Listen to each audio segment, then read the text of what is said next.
HaMashiach. Terima kasih Roh HaKodes.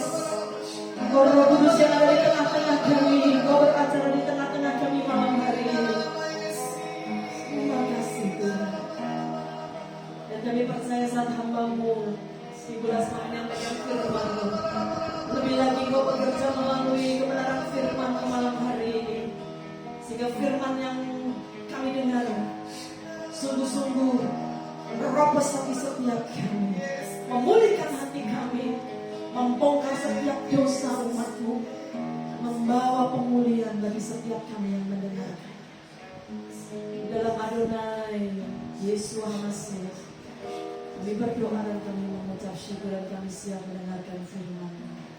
Haleluya. Amin.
bagikan firman tentang percaya dan taat. Dan sengaja lagunya, "Engkau hidupku adalah penyembahan." adalah seorang yang penyembah. Berarti kalau orang yang penyembah adalah dia punya satu hal ketaatan, khususnya di dalam dia memasuki saat-saat teduh, di dalam dia memasuki mencari akan perkenanan Tuhan. Nah, di sini juga dikatakan percaya dan taat di sini adalah hal yang berbeda. Ya kan? Kalau barang siapa percaya, dia akan melihat banyak mujizat. Nah, orang kebanyakan melihat dulu baru percaya. Harusnya percaya dulu baru bisa melihat. Karena saya punya pola bagaimana Tuhan ajarkan, saya tidak punya iman. Contoh gitu ya. Tapi saya simpan dalam hati segala apa yang menjadi keinginan, kerinduan diri saya kepada Tuhan. Tapi saya belajar, di saat saya taat, pasti saya punya bonusnya. Nah, di saat itu ada bonusnya, berarti saya percaya ada tanda mujizat yang Tuhan nyatakan dalam setiap kehidupan saya pribadi maupun para pemirsa yang menyaksikan dimanapun berada, baik yang ada di tempat ini. Ya, di sini juga dikatakan patuhi dan dikerjakan apa yang menjadi peraturan ketaatan kita sebagai warga Indonesia, kita sebagai anak dalam satu hal keluarga, atau kita sebagai suami istri, atau kita sebagai karyawan, hal belajar ketaatan baik di dalam jam maupun di dalam mempergunakan segala fasilitas yang ada itu perlu dipertanggungjawabkan, bukannya aji mumpung. Ya, kebanyakan anak-anak Tuhan ya, selagi ada kesempatan aji mumpungnya keluar. Tidak minta bagaimana dia punya satu hal pendisiplinan mana yang boleh dan mana yang tidak. Nah, di sini juga dikatakan untuk dibuat satu hal kebersamaan dan ketaatan itu harus seirama, baik perasaan, kemauan dan keinginan. Nah, contoh ya, Tuhan seringkali berbicara di atas setiap kita manusia. Jangan lakukan, misalkan mencuri, tapi kita mencuri. Jangan kita melakukan kebodohan, tapi kita bodoh. Ya, nah di sini kita lihat bagaimana sikap percaya adalah di mana di sini sikap hati kita. Momentum hati kita kepada Tuhan itu seperti apa percayanya? 100% atau 50% atau 70%? Di saat tantangan cobaan godaan datang, kita akan bisa melihat ada kegoyahan dalam hal kita punya hal kepercayaan. Contoh ya, bagaimana tadi saya ada di lokasi Salatiga. Memang saya punya satu hal dari kemarin, punya dorongan kuat saya harus ke Salatiga. Harusnya saya ajak rekan-rekan saya, tapi saya tidak ajak. Karena ada dorongan, saya harus bermalam di kota Salatiga. Ya, karena harus saya punya satu hal ketaatan untuk saya melangkah, untuk saya menyatakan apa yang Tuhan mau. Saya lihat bagaimana saya ada di satu lokasi, saya berjumpa, saya sampaikan pesan Tuhan. Dan kebetulan ada satu lagi, cuma dia bilang begini, mengapa ya? Di saat saya dalam posisi lagi goyah, tiba-tiba ibu telepon dan ibu hadir. Coba saya bilang begini, Tuhan tahu bagaimana kerinduanmu, Tuhan tahu bagaimana kau punya ketaatan akan setiap apa yang ada di dalam setiap kehidupan kamu.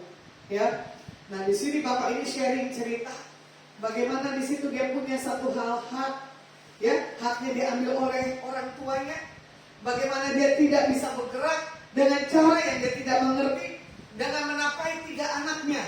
Sementara Tuhan bilang apa? Percaya dan taat. Bapak ini kekristenannya, walaupun dia di dalam Tuhan, kekristenannya ya biasa-biasa. Ya, setelah dia mengalami satu hal, proses hidup dalam hidupnya, dia baru mengerti bahwa Tuhan itu nyata dan ada. Saya sungguh kaget, terus saya review kembali, Bapak bagaimana waktu pertama saya berjumpa dengan Bapak, dia bilang apa? Ibu ini terlalu cepat-ceplos, dia bilang gitu. Bukan, itu karena Tuhan. Kalau tidak karena Tuhan, saya tidak akan cepat-ceplos. Dan Tuhan akan bawa mental Bapak adalah mental yang memiliki integritas yang besar, bukan seperti yang biasanya. Ya, di sini saya melihat bagaimana pengalaman hidupnya buat Bapak ini adalah pengalaman yang sungguh bagi dia bilang gini, ini pengalaman yang tidak pernah saya alami. Baru saya mengerti dalam 2 bulan ini. Tapi di situ pesan Tuhan berjalan. Bapak ini punya kesaksian yang dahsyat. Bagaimana dia totaliti menyerahkan seluruh haknya. Dia bilang, Tuhan, saya ini cuma sebagai pengelola. Saya suka dengan kata Bapak ini, dia sebagai pengelola. Berarti dia cuma bisa memfasilitasi apa yang ada dalam dirinya. Berarti selama ini dia dipercayakan orang tuanya, dia tidak bilang kalau itu dia sebagai pengelola Tuhan. Nah, di sini saya belajar melihat Bapak ini punya sikap hal ketaatan. Kebetulan dia punya satu hal terobosan yang besar sampai dia bilang dia lepaskan haknya sebagai penatua dan gembalanya merestui dia keluar dari tempat itu. Saya juga kaget dia mengalami satu hal pertumbuhan yang sungguh luar biasa. Nah, saya akan bisa berkata kepada Bapak ini, percaya Pak, buat tahun-tahun ke depan ini Tuhan pasti akan buat perbedaan dalam hidupmu lebih dan lebih lagi. Dia bilang, iya, saya lagi nangani satu proyek, satu lagi Bu. Tuhan, di saat kamu meletakkan ketaatanmu, kamu sebagai pengelola, Tuhan kembalikan seluruh apa yang ada di dalam aktivitas, apa yang ada dalam setiap kehidupan kamu menjadi totality 100% milik Bapak. Saya bilang begitu kan. Nah, sambil kita ngobrol, makan, ngobrol lagi, nggak terasa itu jam berapa, sementara rekan saya sudah mengantuk. Cuma saya bilang iya ya, kalau orang sudah sharing hal kebenaran, orang tidak akan kuat. Kebetulan di situ kalau lihat ada anjing, ya anjing aja mau ikut nimbrung kita bicara tentang hal kebenaran firman. Makanya juga dikatakan anjing adalah proskuneo, dia mencium dan dia taat akan tuannya. Disuruh masuk dia nggak masuk, dia tetap ada di situ, dia mendengar pembicaraan sharing kita sebagai anak-anak Tuhan. Nah di sini juga dikatakan percaya tetapi punya sikap perilaku yang enggak 100% percaya. Sama seperti Bapak ini punya pengakuan, saya percaya ada Tuhan. Tapi kenapa Tuhan bisa bikin saya seperti ini? Tapi di saat dia belajar satu hal, ketaatan mencari Tuhan, dia mengalami hal terobosan.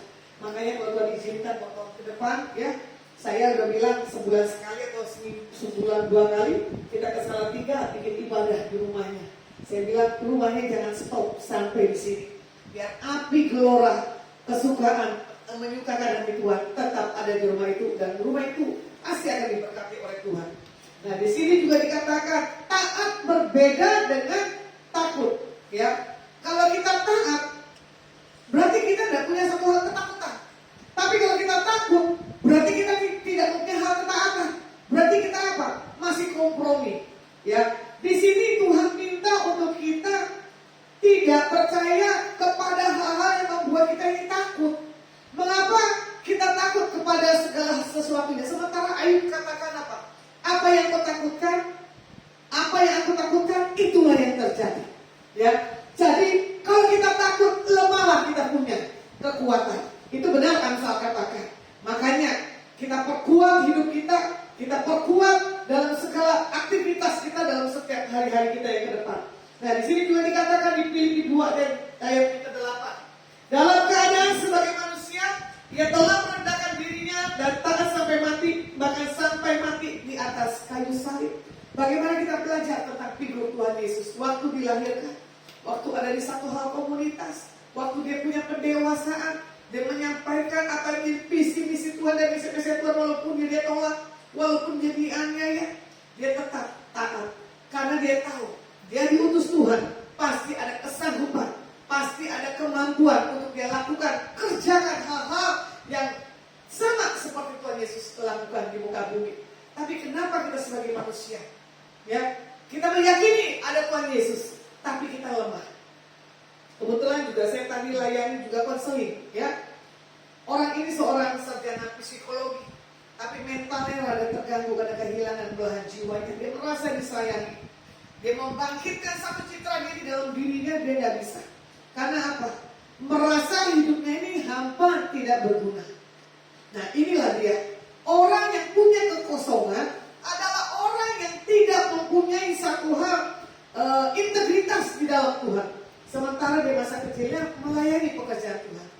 Ya, belum jaminan seorang yang masa kecilnya dia punya hal kecintaan Tuhan bisa mempertahankan sampai sekarang, gitu ya. Nah makanya apalagi di masa pandemi seperti begini, kan itu tidak mudah dan gak gampang. Ya, puji Tuhan. Kalau sekarang COVID tidak terlalu menyebar, kita bisa ibadah. Ya, kita tahu ada sesuatu hal untuk Indonesia, bangsa-bangsa manusia dibangkitkan kembali setiap rohnya di dalam Tuhan. Nah, sampai kalau kita melihat bagaimana Tuhan Yesus datang ke dunia sebagai manusia, Dia menyelamatkan bagi setiap kita umat manusia. Makanya tadi saya juga bicara di atas kelompok anak muda. Kebetulan saya melayani, saya harusnya ketemu ibu pendetanya. Ternyata ibu pendetanya sibuk, ibu Moy salah tiket, cuma dia bilang mampir ke rumah anak raja, dia bilang gitu kan. Nah kebetulan di situ ada berapa orang anak-anak masih muda, dia kaget. Memang saya sempat tiba-tiba, kita bilang kita muji dan menyembah. Tuhan banyak berbicara, tapi di situ Tuhan bilang apa? Anak ini buat kedepannya adalah anak-anak yang mempunyai satu hal, ketaatan di dalam Tuhan.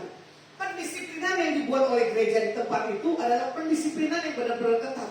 Rekan saya sampai dibilang begini, itu dia hidup gimana ya Bu? Saya bilang, ya itu mereka hidup karena kemudahan dan kemurahan Tuhan. Sampai di satu titik saya akan melihat bahwa gereja ini buat kedepannya menjadi center buat di kota itu. Ya, bahkan tadi dia bilang, ini Bu, kita sudah proses 1 tahun, izin tidak bisa dibuat.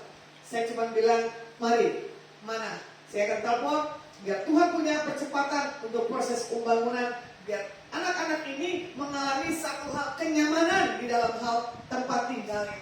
Coba saya bilang buat anak-anak muda di situ, taat dan berdoa, biar Tuhan bisa kirimkan siapapun orang-orang yang bisa memberi kebaikan dan kemurahan.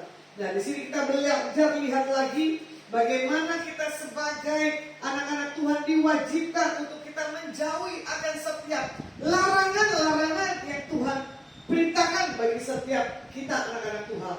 Ya, yang Tuhan mau untuk kita tidak menyenangkan diri kita, mematikan seluruh keinginan daging dan biar memunculkan yang daripada roh.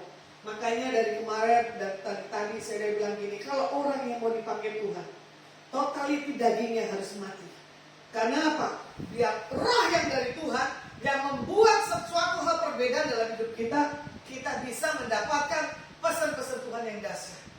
Ya, kebetulan dia bilang benar Bu, memang gak gampang. Apalagi ini saya sebagai seorang laki-laki punya logikanya tinggi. Nah, sini saya udah bilang, kalau Bapak menolkan segala sesuatu dalam kehidupan, pasti Bapak akan mengalami banyak miracle demi miracle. Dia bilang, iya, saya akan coba belajar. Makanya saya sering sekali bertemu dengan siapapun. Nolkan segala sesuatu dalam hidupmu, biar roh yang daripada Tuhan saja yang ada dalam setiap kehidupan kita sebagai anak-anak Tuhan. Nah, kebanyakan di dalam kita menghadapi proses tekanan, ya, kita sering kali melakukan keamanan. Ya, sebab maunya nyaman dan mau nanggung resiko. Dalam satu komunitas pun juga ada perselisihan. Tapi kadang orang tidak berani menyampaikan hal kebenaran. Karena apa? Orang cuma bisa berkata gini, tidak mau ribut, salah.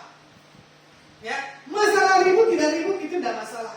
Tapi kecenderungan orang-orang yang tidak punya integritas adalah orang-orang yang mencari kenyamanan.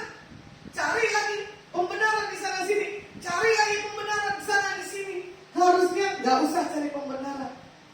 Biar hakmu bersinar untuk kemuliaan kebesaran nama Tuhan. Nah, di sini juga dikatakan ya, kita kadang sulit untuk melakukan hal yang taat, yang bertentangan sesuai dengan hati nurani. Contoh dalam hal memberi. Ya, kadang batin kita bermain. Kasih misalnya bosnya duit, juga jangan gue gak punya duit, gitu kan? Tapi kalau kita udah punya ketaatan kasih bosnya duit, nanti ujungnya uang kita lebih dari situ hilangnya. Terkadang kita harus punya satu hal kepekaan di dalam hal menabur. Di dalam hal kita punya kepekaan dalam hal kita berjalan dan melangkah. Sampai tempat yang saya tinggalkan, dia bilang begini, 2 tahun saya minta ibu untuk main ke rumah saya nginep, baru kali ini bisa nginep. Bayangkan. Dengan semaksimal saya punya waktu pulang keluar dari kemarin gitu tuh. Cuman dia bilang ini, ibu gak kesel badannya? Enggak, kalau kesel saya hadapin ke Tuhan. Karena bagian kesel diri saya, Tuhan yang pasti pelihara. Saya bilang begitu. Makanya saya bilang, melayani Tuhan jangan dengan kekuatan, tapi dengan roh. Kalau Tuhan izinkan buat tahun ke depan rekan saya berdampingan, terima kasih Bro Dani suaminya melepaskan untuk rekan saya bisa dampingi saya pelayanan, khususnya buat di luar kota ya. Kalau buat Jakarta enggak lah, saya nggak akan bawa terlalu full karena saya mengerti ada jatah keluarga masing-masing ya. Komunitas harus ada satu hal, keharmonisan ya. Kalau dilihat lagi di Kisah Rasul 5 ayat 29b, katanya kita harus lebih taat kepada Tuhan daripada kepada manusia. Ketaatan kadang ini manusia tergantung kepada manusia, bukan kepada Tuhan. Kalau gua nggak taat manusia, gua dipecat, ya kan? Kalau gua nggak punya pendisiplinan, gua nggak dapat makan. Nah ini repot. Percaya dan taat beda tipis. Sebagai karyawan, kalau kita punya salah ya mau dikeluarin nggak apa-apa. Tapi lo nggak punya salah mau dikeluarin, ya itu kan salah, ya. Jadi kalau mau dilihat lagi di dalam kita punya kepercayaan kepada Tuhan, jangan pernah berhenti, jangan pernah lengah. Ya, kalau dilihat di sini ada beberapa hal yang dapat dipelajari. Yang pertama, percaya dan taat. Yang kedua, dosa terbesar kepada Tuhan. Yang ketiga, taati Tuhanmu. Lama syukur apa ini ya? Oke. Dan yang keempat adalah tentang melakukan hal yang terbaik.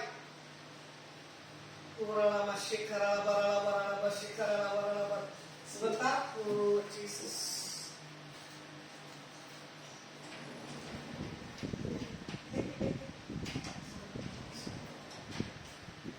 Baru duduk ada surprise.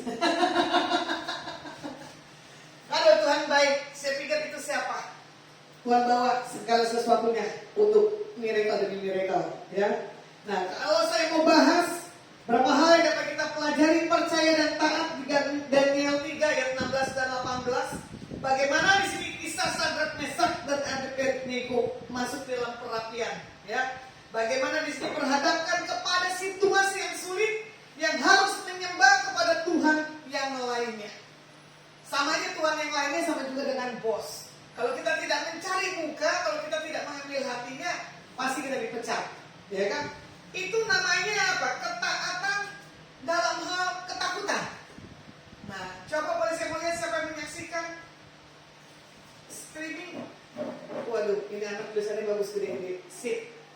Di Facebook ada Lina Silaen, ada Judith Francisca, ada Pak Musahono dari Solo, terima kasih Pak. Iyung Pul, Lovin Iyung Mailan. Di IG-nya Lina Silaen, Renaldo, oh si Anpa, Ivan, Paul, Bancet, Eben, Adi Kusuma dari Surabaya, Yudi 0792 Mojokerto, Ibu Fikir, Ibu ini Muak Boy, Bobi siapa ya sudah tahu, Ibu Sunari Doris, Lydia Ira, Weni Kartika Sari, siapa ya? Beri kita Lindapan, oh dari Jakarta. Oh, Kartika. Oke. Terima kasih yang sudah menyaksikan. Dan di sini juga dikatakan di dalam hal menyangkut iman dan hidup mati mereka, jangan pernah ada rasa iri pada hal-hal yang lainnya di dalam situasi yang kita hadapi, walaupun itu menekan setiap kehidupan kita. Jangan sampai kita menjual iman kita kepada yang lainnya. Jangan kita tergiur dengan janji-janji yang tidak pasti. Saya bukan orang yang tipe menggombal. Kalau saya bilang iya, iya. Kalau saya bilang tidak, ya tidak. Kalau saya bilang tidak suka, ya tidak suka. Kalau saya bilang suka, ya suka. Makanya orang lebih suka hal yang terbuka di depan daripada yang di belakang. Kelihatannya galak, tapi kan belum tentu itu semuanya merugikan banyak orang.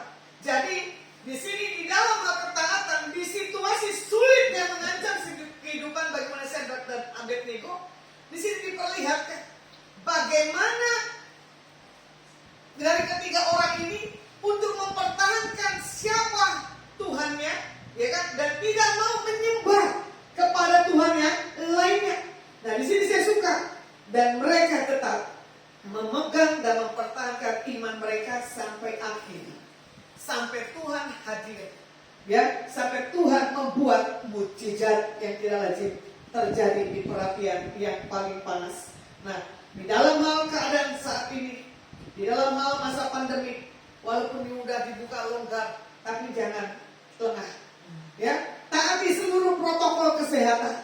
Walaupun kelihatannya sudah musimnya berubah. Walaupun banyak yang bilang masih ada yang lebih dari sini. Tapi kita minta jangan pernah takut. Andalkan Tuhan. Jangan pernah menyerah dalam segala apapun situasi dalam setiap kehidupan kita anak-anak Tuhan. Nah di sini kalau kita lihat bagaimana keyakinan kita, kepercayaan kita ke Tuhan, bagaimana kita akan menyelamatkan dan menolong orang-orang yang terhilang dari kasih Tuhan. Masihkah kita percaya kita akan bisa sentuh mereka dengan satu hal kasih, dan kita mentaati segala perintah-perintah yang Tuhan sudah taruh dalam setiap kehidupan kita. Saya bersyukur ya, dimanapun Tuhan kirim, Tuhan utus, aktivitas yang saya lakukan selalu saya menemukan perkenanan dan menguatkan orang-orang yang di sekelilingnya. Saya dibawa ke orang-orang yang tidak di dalam Tuhan, tapi orang itu punya hal kemudahan dan kemurahan. Contoh tadi saya melayani, ya kebetulan saya dibawa ke satu tempat, tempatnya durian di Salatiga. Wow, ada durian sultan, ada durian montong, bawor di atas 4 hektar tanah. Tadinya saya tidak dapat bisa menikmati, tapi karena saya bicara ada kemurahan Tuhan, saya makan itu durian sultan kalau nggak salah ya. Ternyata itu enak. Cuma dia bilang apa, Bu? Nanti di bulan Januari itu kita panen besar-besaran. Saya bilang di awal apa di akhir? Di awal. Nah bagi yang pecinta durian, nanti saya bisa tour guide, ada di kota Salatiga, very nice. Ternyata saya pulang, lucunya dia bilang apa? Loh ini kok ada durian, Bu, kamu beli? Enggak, Bapak itu kasih. Saya kaget loh, kok bisa tidak kasih? Nah ini dia, saya setelah melayani tidak punya motivasi yang lain, sebab Tuhan kirim, sebab Tuhan kasih. Karena apa? Saya melayani Tuhan di dalam hal ketaatan. Apa yang menjadi kerinduan hati Tuhan yang buat diri saya, semuanya terjadi. Tapi durian ini 4-5 hari lagi baru mati. Siapa nanti? Ya kan? Sampai nih tangan saya sampai hari ini masih kecium juga.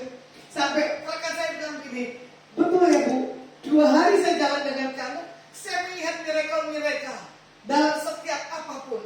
Kita ketemu orang yang ini tadinya galak, gak jadi galak. Orang ini yang tadinya pelit, gak jadi pelit.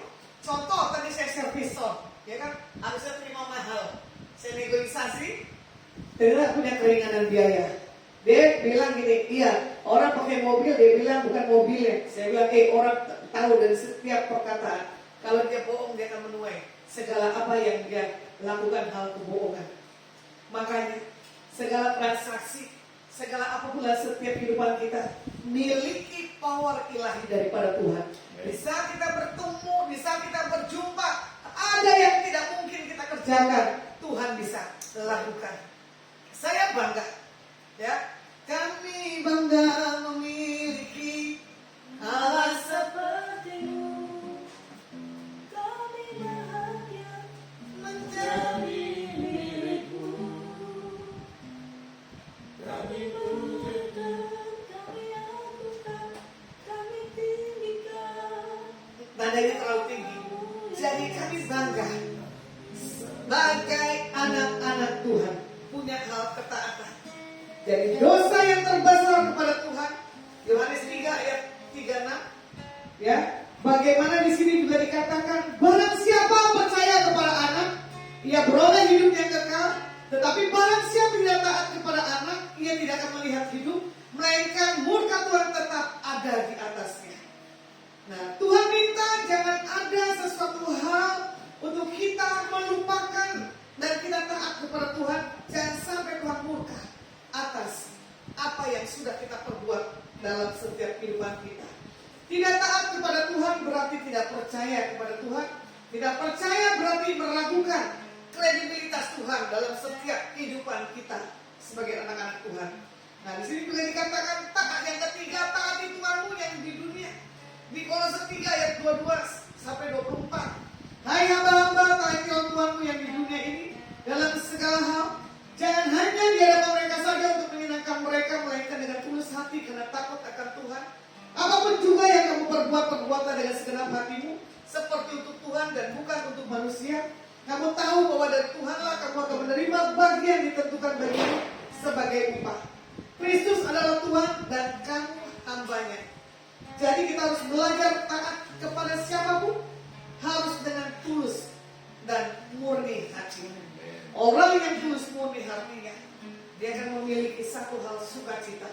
Seperti di Galatia 6 ayat 4 dan 5. Baiklah tiap-tiap orang memuji pekerjaannya sendiri, maka ia boleh bermegah melihat keadaannya sendiri dan bukan melihat keadaan orang lain. Sebab tiap-tiap orang akan memikul tanggung jawabnya sendiri. Setiap apapun beban, kondisi, keadaan dimanapun Tuhan kasih kita, masing-masing itu berbeda. Tapi pasti Tuhan punya satu hal kesanggupan, kemampuan untuk kita bisa kuat dalam menghadapi segala sesuatunya.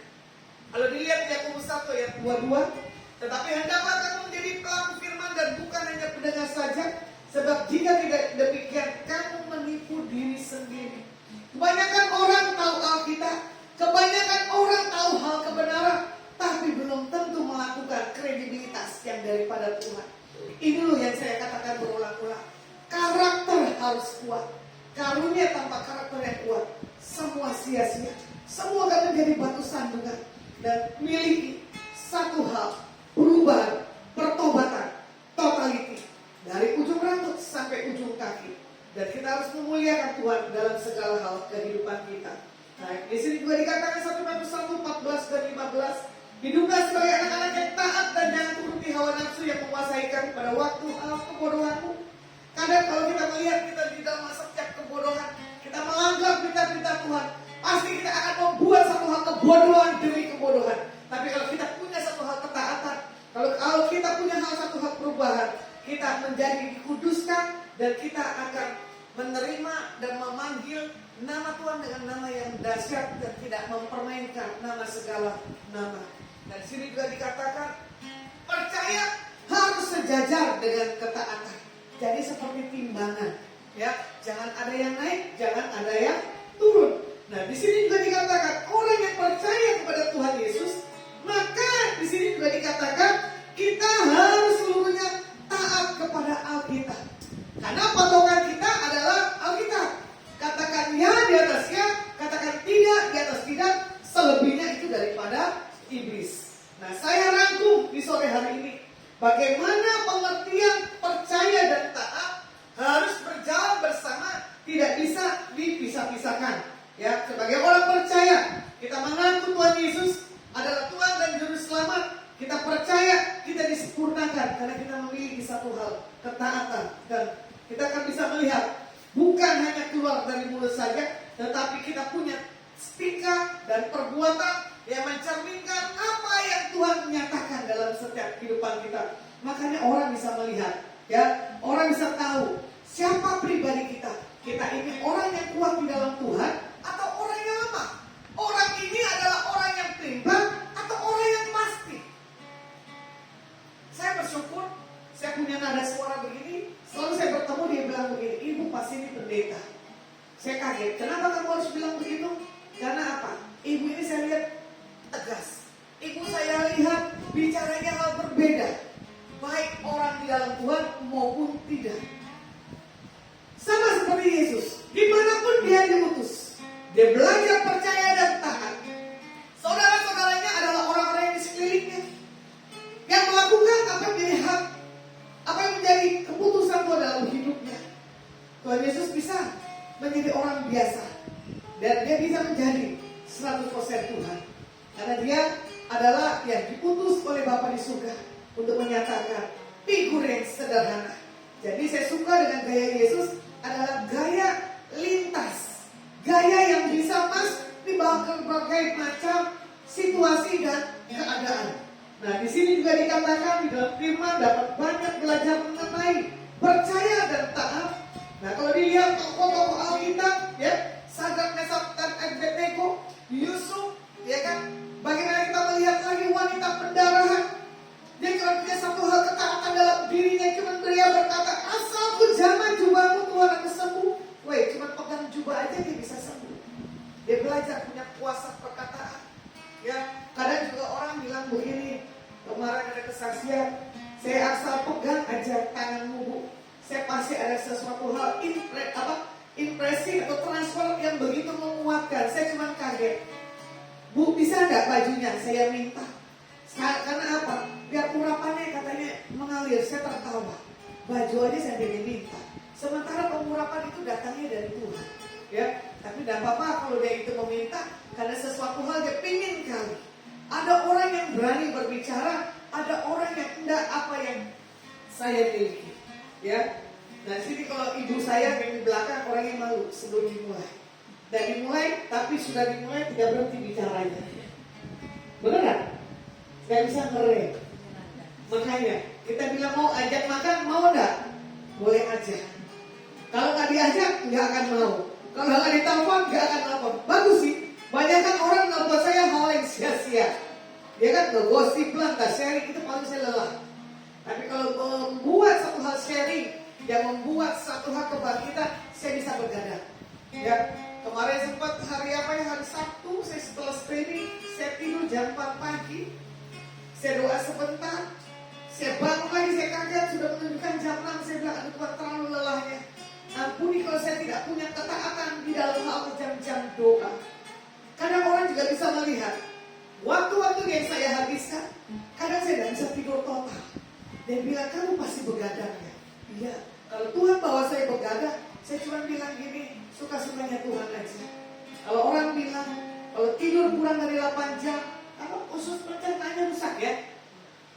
Levernya terganggu. Tapi puji nama Tuhan, sampai hari ini lever saya tidak terganggu. Cuman apa? Kolesterol saya yang terganggu, bodi saya yang makin melar. Ini yang saya takutkan. Ya, karena semakin saya banyak mobilitas, semakin banyak saya menikmati berkat Tuhan. Apalagi dari tadi pagi. Saya tidak akan buka semua apa yang saya telah lakukan masuk ke dalam mulut saya. Cuma saya bilang, Tuhan lebih dari cukup. Bagaimana berkat-Mu melimpah dalam setiap kehidupan saya pribadi. Kalau saya diberkati, berarti orang-orang sekeliling saya juga mengalami hal diberkati. Nah, di sini tetaplah percaya kepada Tuhan dalam segala hal dan lakukan seluruh firman Tuhan yang Tuhan katakan. Maka semua janji berkat dan firman-Nya pasti digenapi di dalam setiap kehidupan Bapa dengan Ibu. Ya, saya bukan hanya berbicara, tapi saya mengatakan sesuai kesaksian Tuhan dalam setiap kehidupan saya. Hari lepas hari tidak pernah berhenti sampai di sini. Nah, di sini saya katakan buat Ibu Wendy Kartika, jangan pernah engkau lihat sisi hal kelemahanmu. Engkau harus bisa melihat dari sisi bagaimana Tuhan akan bawa engkau lebih dan lebih lagi. Kalau engkau bisa melihat ada banyak perbedaan dalam hidupmu dalam berapa hari ke depan itu adalah satu anugerah yang Tuhan lepaskan adalah hidupmu. Tuhan minta buat Ibu Wendy Kartika, terus lakukan dan kerjakan apa yang bisa kau kerjakan buat hari-harimu yang ke depan. Karena Tuhan katakan belum selesai prosesmu dalam setiap kehidupanmu. Karena Tuhan akan tambahkan lagi satu hikmat, satu marifat di dalam hal setiap hal pemikiranmu. Ini waktu dan saatnya engkau bisa melewati masa-masa yang ke depan ini dengan sukacita yang daripada Tuhan. Percaya, yang terbaik daripada engkau Tuhan sudah engkau terima dalam nama Tuhan Yesus. Dan Tuhan katakan buat Maria Kristina, engkau orang yang begitu lemah lembut. Kalau kau punya satu hal kapasitas, ditambahkan sesuatu yang berbeda dalam dirimu, engkau akan menemukan satu hal. Orang-orang yang kau jumpai adalah orang-orang yang membuat satu spot untuk kau bisa melihat hal-hal yang lebih dari yang sekarang. Tuhan mau ajar dan Tuhan akan didik untuk kau semakin bisa fleksibel di dalam Tuhan, untuk bisa mengerjakan segala sesuatunya di dalam setiap kehidupanmu. Dan Tuhan pasti akan melihatkan hal-hal yang tidak pernah kau pikirkan, semuanya terjadi dalam waktu 1 minggu dari sekarang. Setiap hal pemikiran, setiap apa yang menjadi visi-misi ke depan dibuat Tuhan jadi dan berhasil. Dan Tuhan, kami berdoa buat setiap apapun yang pemirsa yang menyaksikan dimanapun, biarlah berkat tangan kasih yang daripada Tuhan memberkati dan mengurapi.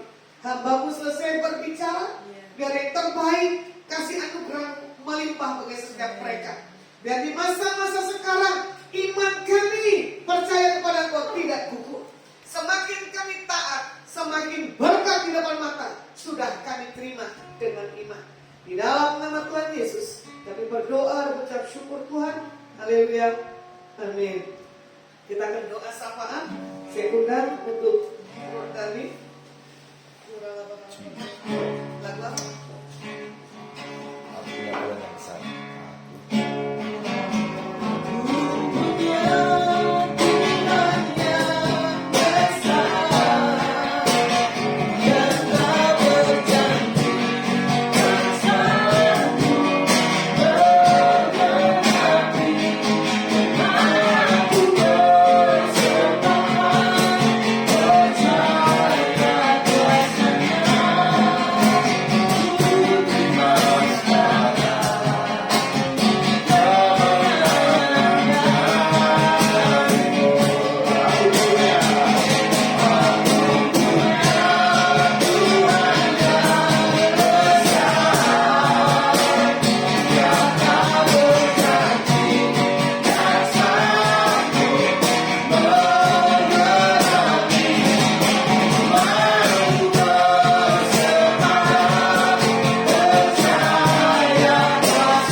Maka mujizat Tuhan adalah menjadi hak setiap anak-anaknya. Dan kita yang percaya apapun masalah kita, saya yakin Tuhan pasti menyatakan mujizatnya. Dan Tuhan akan melakukan hal-hal yang dahsyat dalam kehidupan kita sebagai orang-orang percaya. Mari kita satukan hati, kita berdoa bersama-sama. Bapa Yahweh yang maha dahsyat, maha kuasa, maha mulia, kami menyembah, kami meninggikan Engkau melebihi segala-galanya. Karena Engkau yang empunya hidup kami, karena Engkau yang empunya segala sesuatunya. Dan kami tunduk di hadapan Engkau ya Bapa. Kami percaya pada malam ini kami sudah mendengar firman-Mu, bahwa kami tidak perlu takut, kami tidak perlu khawatir akan segala sesuatu yang sedang kami alami atau yang belum kami alami. Karena kami percaya bahwa mujizat masih terjadi di dalam nama Tuhan Yesus Al-Masih. Mujizat masih terjadi. Yang sakit kami percaya sembuh di dalam nama Tuhan Yesus Al-Masih. Yang kekurangan, yang mungkin terikat atau sedang terlilit hutang piutang, dilepaskan di dalam nama Tuhan Yesus Al-Masih. Kami percaya apapun masalah kami, Tuhan menolong kami, dan pertolongan Tuhan tepat pada waktunya. Terima kasih. Kami percaya bahwa kota Semarang, kami yakin bahwa kota ini sudah diberkati oleh Tuhan. Kota ini sudah diselamatkan oleh kasih karunia Tuhan. Kota ini sudah dipenuhi dengan kemuliaan Tuhan. Kami bersyukur. Dan siapapun kami yang sedang melihat pelayanan kami pada sore petang hari ini, yang melihat saat ini Engkau diberkati, dijamah, dilepaskan, disembuhkan di dalam nama Adonai Yesus Al-Masih. Terima kasih Bapak Yahweh. Engkau sangat dahsyat, Engkau sangat luar biasa. Kuasa-Mu tidak terbatas, berkat-Mu berlimpah-limpah atas kehidupan kami. Terima kasih Bapak Yahweh. Kami bersyukur doa kami didengar oleh Bapa. Indonesia penuh kemuliaan Tuhan. Indonesia diselamatkan. Indonesia mengalami lawatan Tuhan. Hujan akhir yang paling dahsyat melimpah atas negeri. Terima kasih Bapa. Dalam nama Adonai Yesus Al-Masih, kami sudah berdoa dan mengucap syukur. Amin. Mari kita mengangkat tangan kita di hadapan Tuhan. Pulanglah dan bawalah berkat yang terbaik yang datang dari Bapa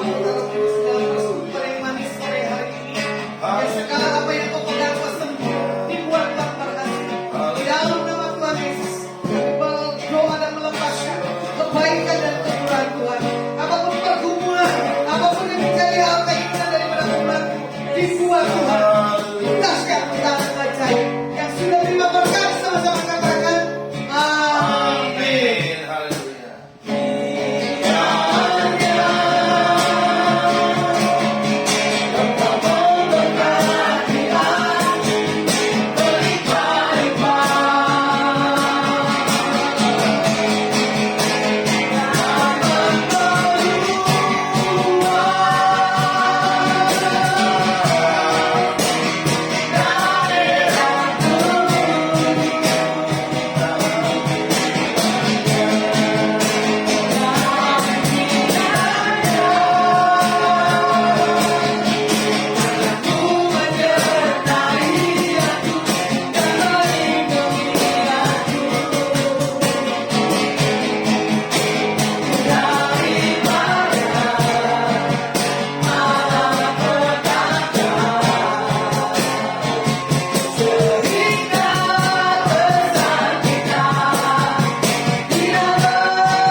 Oke, pada Adonai selesai sampai di sini. Sampai ketemu Sabtu depan. Mari kita sapa semuanya.